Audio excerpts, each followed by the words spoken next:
की है। इन सारे मुसलमानों को मिलकर इमरान खान का इस्तकबाल करना चाहिए।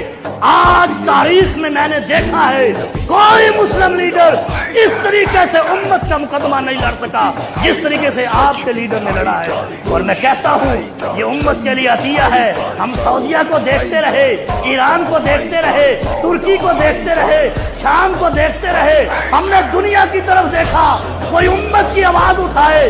आपके लीडर ने दुनिया को अपना गर्विता इसलिए किया है कि आपका मुकदमा कैसे लड़ा है आप भी देख रहे हैं। मैं मुसलमानों से अपील करता हूँ इस शख्स के लिए दुआ करें, क्योंकि मुझे तारीख पता है कि जनरल जिया ने जब उनके खिलाफ आवाज बुलंद की थी, जनरल जिया का उन्होंने क्या हशर किया।